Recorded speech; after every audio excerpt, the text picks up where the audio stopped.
ক্ষমতার পর এবার স্ত্রীও ছেড়ে চলে যাচ্ছে সিরিয়ার ক্ষমতাচ্যুত প্রেসিডেন্ট বাশার আল আসাদকে। সাবেক প্রেসিডেন্টের সাথে এবার বৈবাহিক জীবনের ইতি টানছেন স্ত্রী আসমা আল আসাদ।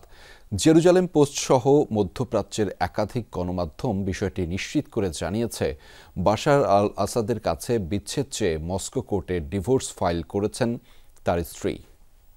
শ্রীলঙ্কা আবারও রপ্তানিতে শীর্ষে।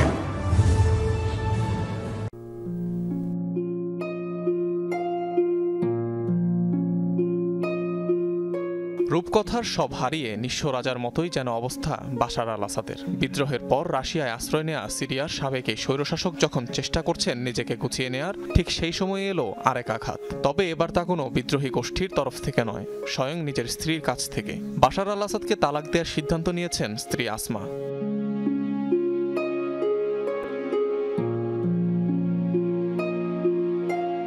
ইসরায়েলি গণমাধ্যম জেরুজালেম পোস্ট সহ আন্তর্জাতিক বিভিন্ন গণমাধ্যম বলছে, বাশারের সাথে ডিভোর্সের আবেদন করেছেন তার স্ত্রী আসমা আল আসাদ। মস্কোর জীবন নিয়ে অসন্তোষ প্রকাশ করে এই সিদ্ধান্ত তার। কারণ হিসেবে জানিয়েছেন, রাশিয়ার রাজনৈতিক আশ্রয়ে ভালো নেই তিনি, তাই ফিরতে চান জন্মভূমি ব্রিটেনে।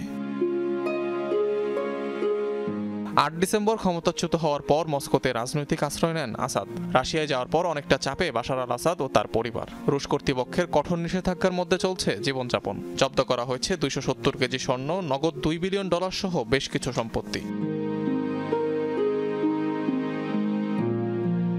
ফলে আগের মতো বিলাসবহুল জীবন যাপনের সুযোগ নেই আসাদের স্ত্রী সহ পরিবারের সদস্যদের। এ কারণে স্বামী বাশার আল আসাদের সাথে বিচ্ছেদের সিদ্ধান্ত আসমা আল আসাদের। বিপদ সত্ত্বেও ছেড়ে যাচ্ছেন স্বামীকে, টানছেন সম্পর্কের ইতি।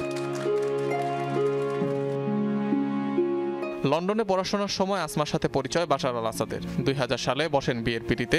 দীর্ঘ ২ যুগের সংসারে বাশার আসমা দম্পতির ঘরে জন্ম নিয়েছে ৩ সন্তান। অনিক রহমান, যমুনা নিউজ।